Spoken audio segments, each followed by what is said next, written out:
ನೀವೀಗ ಆ ಫ್ಲ್ಯಾಟಿಂದ ಇಲ್ಲಿಗೆ ಬರಬೇಕು ನೀವೀಗ. ನೀವಿಬ್ಬರೇ ಇರೋದು ಈಗ ಇದರಲ್ಲಿ? ಸದ್ಯಕ್ಕೆ ಇಬ್ಬರೇ ನಾವು. ನಿಮ್ಮ ಹೆಂಡತಿ ಅವರಿಗೂ ಆ ಕಾರ್ಟೂನ್ ಬಗ್ಗೆ ಆಸಕ್ತಿ ಇದೆ? ಅವರು ಇಲ್ಲ ಬರೆಯೋದೇನಿಲ್ಲ, ನೋಡ್ತಾರಷ್ಟೇ. ಅವರು ಹೆಚ್ಚಿಗೆ ಸೋಷಿಯಲ್ ವರ್ಕ್ ಅಲ್ಲಿ, ಸ್ಪೆಷಲಿ ಏಬಲ್ಡ್ ಚಿಲ್ಡ್ರನ್, ಸಮಾಜ ಅನಾಥಾಶ್ರಮ ಅಂತ ಅಭಯಾಶ್ರಮ ಇದೆ, ಅಲ್ಲಿ ರೆಗ್ಯುಲರ್ ಆಫೀಸ್ ಬೇರರ್ ಆಗಿ ವಿಲ್ಸನ್ ಗಾರ್ಡನ್ ಹೋಗ್ತಿರ್ತಾರೆ. ಮೊದಲು ವಿಶೇಷ ಚೇತನ ಮಕ್ಕಳಿಗೆ ಹೇಳ್ಕೊಡ್ತಿದ್ರು ಶಿಕ್ಷಣ ಮಾಡುವಂತ. ಅದರ ಅಫ್ಕೋರ್ಸ್ ಸರ್ಟಿಫೈಡ್ ಅವರು. ಆದ ಕಾರಣ ತಾಳ್ಮೆ ಹೆಚ್ಚಿರ್ಬೋದು ಅವರಿಗೆ. ನಿಮ್ಮ ಇದರಲ್ಲಿ ವಿಶೇಷ ಚೇತನರದ್ದಾದರೆ ನಿಮಗೆ ತುಂಡಿರಾಜ್ ಅವರು ಸಹ ಅವರು ಕೃಷಿ ಅವ್ರು ನೀವು ಹೇಳಿ ಕಾಲೇಜಲ್ಲಿ ಸೀನಿಯರ್ ಆಗಿದ್ರು. ನಿಮ್ದು ಕೃಷಿ ನಾಟಕ ಎಲ್ಲ ಬರೀತಿದ್ರು. ಹೌದೌದು. ನೀವು ಆಗ ಹೆಚ್ಚು ಆಕ್ಟಿವ್ ಆಗಿರ್ಲಿಲ್ಲ? ಇಲ್ಲ, ನಾನು ಹೆಚ್ಚು ಆಕ್ಟಿವ್ ಆಗಿದ್ದೆ ಆಗ. ಲಿಟರರಿ ಇದರಲ್ಲಿ ನಾನು ಕನ್ನಡ ಬಳಗ ಅಂತ ಮಾಡ್ಕೊಂಡು ಎಲ್ಲಿ ಅಗ್ರಿಕಲ್ಚರ್ ಯೂನಿವರ್ಸಿಟಿ ಕೃಷಿ ವಿಶ್ವವಿದ್ಯಾನಿಲಯ JKVKಯಲ್ಲಿ ಒಂದು ಪತ್ರಿಕೆಯನ್ನೇ ತರ್ತಿದ್ದೆ. ನಾನು ಎಡಿಟ್ ಮಾಡ್ತಾ ಇದ್ದೆ. ಸುಮಾರು 4 ವರ್ಷ ಎಡಿಟ್ ಮಾಡಿದ್ದೀನಿ. ಆಗ್ಲೇನೆ ಅಂದ್ರೆ ಕಂಪ್ಯೂಟರ್ ಏನು ಇಲ್ಲದೆ ಇದ್ದಾಗ ನಾ ಪತ್ರಿಕೆ ತಂದು ಒಂದು ರೀತಿಯಲ್ಲಿ ವ್ಯವಸ್ಥೆಯ ವಿರುದ್ಧ, ಯೂನಿವರ್ಸಿಟಿಯ ವಿರುದ್ಧವಾಗಿ ಲೋಪದೋಷಗಳ ಬಗ್ಗೆ ಬರಿತಾ ಇದ್ವಿ. ಆಗ ನಮ್ಗೆ ಅಫ್ಕೋರ್ಸ್ ಲಂಕೇಶ್ ಪತ್ರಿಕೆ ಇನ್ಫ್ಲೂಯೆನ್ಸ್ ಆಗಿತ್ತು. ಆಗ ನಾವು ಪತ್ರಿಕೆಯಲ್ಲಿ ನಮ್ಮ ಯೂನಿವರ್ಸಿಟಿಯ ಬಗ್ಗೆ ಅವ್ರನ್ನೇ ವೈಸ್ ಚಾನ್ಸಲರ್ನೇ ಇಂಟರ್ವ್ಯೂ ಮಾಡಿ ಅವರ ಸಂದರ್ಶನದಲ್ಲಿ ಕೆಲವು ಬಂದ ಮಾತುಗಳನ್ನೇ ಅಲ್ಲಿನ ಅಧ್ಯಾಪಕರು ವಿರೋಧಿಸಿ ಅಧ್ಯಾಪಕರೇ ನಮ್ಮ ಬಗ್ಗೆ ಪ್ರೊಟೆಸ್ಟ್ ಮಾಡಿದ್ರು. ಹೌದಾ ಸರ್? ಆ ಪತ್ರಿಕೆ ಬಗ್ಗೆ ಎಲ್ಲ ನಾವು ಅದ್ರ ಬಗ್ಗೆ ರಿಜಾಯಿಂಡರ್ ಕೊಡಿ, ನಾವು ಪಬ್ಲಿಷ್ ಮಾಡ್ತೀವಿ ಅಂತೆಲ್ಲ ಹೇಳಿ ಮಾಡ್ತಿದ್ವಿ. ಬಹಳಷ್ಟು ಒಂದು ರೀತಿಯಲ್ಲಿ ಕ್ರಾಂತಿಕಾರಕ ಬದಲಾವಣೆಗಳಂತ ಹೇಳ್ಬೋದು. ಟೀಚರ್ಸ್ ಮತ್ತೆ ಸ್ಟಾಫ್ ಎಲ್ಲ ನಮ್ಮ ಪತ್ರಿಕೆಗೋಸ್ಕರ ಕಾಯ್ತಾ ಇದ್ರು ತಿಂಗಳಿಗೊಂದ್ಸರಿ. ಅದು ಹ್ಯಾಂಡ್ ರಿಟರ್ನ್ ಅಲ್ಲ, ಮೊದಲು ಹ್ಯಾಂಡ್ ರಿಟರ್ನ್ ಇತ್ತು.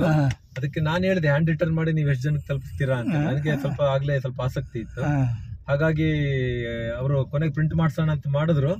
ಪ್ರಿಂಟ್ ಮಾಡಿಸಿ 2 ಇಶ್ಯೂ ತಂದು ನಮ್ ಕೈಲಿ ಆಗಲ್ಲ, ಯಾಕಂದ್ರೆ ಪ್ರೆಸ್ಗೆ ಓಡಾಡ್ಬೇಕು, ಕಂಪ್ಯೂಟರ್ ಇಲ್ಲ ಏನೂ ಇಲ್ಲ, ಪ್ರೆಸ್ಗೆ ಹೋಗಿ ಕೆಲಸ ಮಾಡಿಸ್ಬೇಕಲ್ಲ, ಆಗಲ್ಲ ಅಂದ್ರೆ ಆಗ ನಾನು ಅದರ ಸಂಪಾದಕ ಸ್ಥಾನವನ್ನು ನಾನು ವಹಿಸ್ಕೊಂಡೆ. 4 ವರ್ಷ ನಡೆಸ್ದೆ ನಾನು. ಇಂಗ್ಲಿಷ್ ನಲ್ಲಿ ಕನ್ನಡ ಬಳಗ ಅಂತ ಮಾಡ್ಕೊಂಡು ನಾವು ಕನ್ನಡದಲ್ಲೇ ಮಾಡ್ತಾ ಇದ್ವಿ ಅಷ್ಟೇ. ಬರೇ ಪತ್ರಿಕೆ ಒಂದೇ ಅಲ್ಲ, ನಾವು ಹಲವಾರು ಸಾಂಸ್ಕೃತಿಕ ಕಾರ್ಯಕ್ರಮಗಳು. ನಿಮ್ಮ ಶಿಷ್ಯರೆಲ್ಲ ನಿಮ್ಮ ಕೃಷಿಗೆ ಸಂಬಂಧಪಟ್ಟ ಕೃಷಿ ವಿಶ್ವವಿದ್ಯಾಲಯದಲ್ಲಿ ಕನ್ನಡ ಕಲಿಸೋದು ನೀವು? ಹೌದು, ಅಲ್ಲಿ ಪ್ರಕಟಣೆ ಮತ್ತು ಅದು ಅದರ ಪ್ರಕಟಣೆ ರೈತರಿಗೆ ಹೋಗ್ತಿತ್ತ? ಯಾರಿಗೆ? ರೈತರಿಗೆ. ಹೌದು, ಹೆಚ್ಚು ರೈತರಿಗೆ ತಲುಪಿಸಲಿಕ್ಕೆ ಒಂದು ಮುಖ್ಯ ಉದ್ದೇಶ.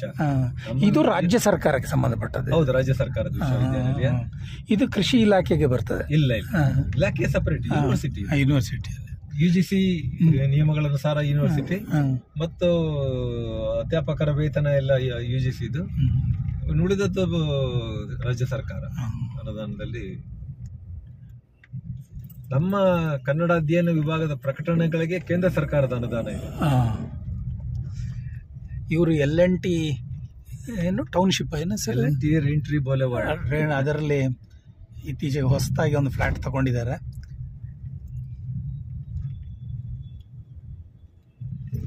ಅಂತೂ ನಿಮ್ಮದು ಸಾಹಿತ್ಯ,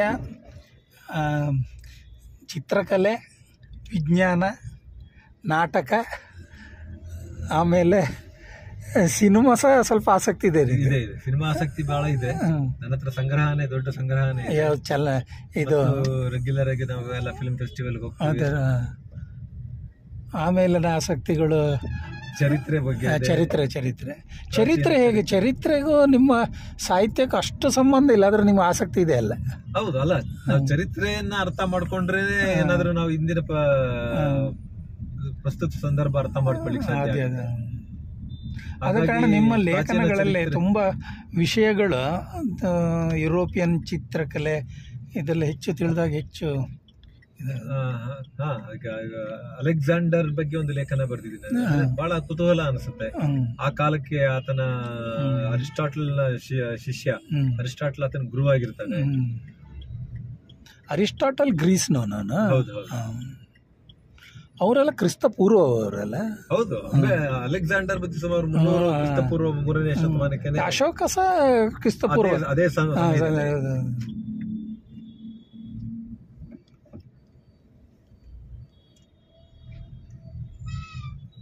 ಅಲೆಕ್ಸಾಂಡರ್ ಬಂದಿದ್ದಕ್ಕೆ ಆ ನಂತರ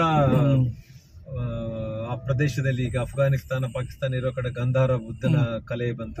ಅದು ಗ್ರೀಕರಿಂದ ಗ್ರೀಕ್ ಮತ್ತು ರೋಮನ್ರಿಂದ ಪ್ರಭಾವಿತವಾಗಿದೆ ಅಂತ ಹೇಳ್ತಾರೆ. ಅಲೆಕ್ಸಾಂಡರ್ ವಾಪಸ್ ಹೋದ್ಮೇಲೆ ಬಹಳಷ್ಟು ಜನ ಈಗ ಇದು ನಿಮ್ಮ ಅದು ಮಾಲ್ ಇಲ್ಲಿ mall of Asia, mall of Asia. ಈಗ ಇನ್ನೊಂದು ಹೊಸ ಅಪಾರ್ಟ್ಮೆಂಟ್ ಬರ್ತಾ ಇದೆ, ಇಲ್ಲಿ ಬರ್ತದೆ L&T ಹೊಸದು. ಈಗ ನಿಮ್ದು ನಿಮ್ಗೆ UGC ಸ್ಕೇಲ್ ಎಲ್ಲ ಬರ್ತದೆ ಅಲ್ಲ, UGC ಈಗ ನಂದು ರಿಟೈರ್ ಆಗಿದೆ. ಅದು UGC ಸ್ಕೇಲಲ್ಲೇ ರಿಟೈರ್ಮೆಂಟ್ ಬೆನಿಫಿಟ್ ಎಲ್ಲ ಬರ್ತದೆ ನಿಮ್ಗೆ? ಇಲ್ಲ ಇಲ್ವಾ? ರಿಟೈರ್ಮೆಂಟ್ ಎಲ್ಲ ರಾಜ್ಯ ಸರ್ಕಾರ. ರಾಜ್ಯ ಸರ್ಕಾರ UGC ಅವ್ರದ್ದು ವೇತನ ಮಾತ್ರ, ಅಂದ್ರೆ UGC ಫಿಕ್ಸ್ ಮಾಡುತ್ತೆ ಸ್ವಲ್ಪ ವರ್ಷ. ಈಗೆಲ್ಲ ಅದನ್ನು ರಾಜ್ಯ ಸರ್ಕಾರನೇ ಬರ್ತದೆ. ಆದ್ರೆ UGC ನಿಯಮಾನುಸಾರ ರಾಜ್ಯ ಸರ್ಕಾರದ ಯೂನಿವರ್ಸಿಟಿ ಆದ್ರೆ ಎಲ್ಲಾನು ರಾಜ್ಯ ಸರ್ಕಾರ. ಇಷ್ಟು ಕೃಷಿ ವಿಶ್ವವಿದ್ಯಾಲಯ ಎಲ್ಲೆಲ್ಲಿದೆ? ಇಲ್ಲಿ ಒಂದು ಮಾತ್ರ ಇರೋದು? ನಾವು ವಿದ್ಯಾರ್ಥಿಯಾಗಿದ್ದಾಗ ಇಡೀ ಕರ್ನಾಟಕಕ್ಕೆ ಒಂದೇ ವಿಶ್ವವಿದ್ಯಾಲಯ ಇತ್ತು, ಬೆಂಗಳೂರು ಮತ್ತು ಧಾರವಾಡದಲ್ಲಿ. ಮತ್ತು ವೆಟರ್ನರಿ ಕಾಲೇಜ್ ಇಲ್ಲಿ ತಿಲ್ಲು ಮತ್ತು ಬೀದರ್ನಲ್ಲಿ. ನಾವು ಮುಗಿಸೋ ಟೈಮಿಗೆ ಧಾರವಾಡ ಯೂನಿವರ್ಸಿಟಿ ಬೇರೆ ಆಯ್ತು. ಈಗ ವೆಟರ್ನರಿ ಯೂನಿವರ್ಸಿಟಿ ಬೇರೆ ಆಯ್ತು, ಹಾರ್ಟಿಕಲ್ಚರ್ ಬೇರೆ ಆಯ್ತು, ರಾಯಚೂರು ಬೇರೆ ಆಯ್ತು. ಮತ್ತು ಹಾಗಾಗಿ ಇವತ್ತು ಯೂನಿವರ್ಸಿಟಿಗಳು ವೆಟರ್ನರಿ ಎಲ್ಲ ಯೂನಿವರ್ಸಿಟಿ ಪ್ರತ್ಯೇಕ ಆಗಿದೆ. ಈಗ ಕರ್ನಾಟಕದಲ್ಲಿ ಸುಮಾರು ಶಿವಮೊಗ್ಗ ಬೇರೆ ಆಯ್ತು, ಈಗ ಇನ್ನೊಂದು ಮಂಡ್ಯದಲ್ಲಿ ಇನ್ನೊಂದು ಯೂನಿವರ್ಸಿಟಿ ಮಾಡ್ತಾ ಇದ್ದಾರೆ.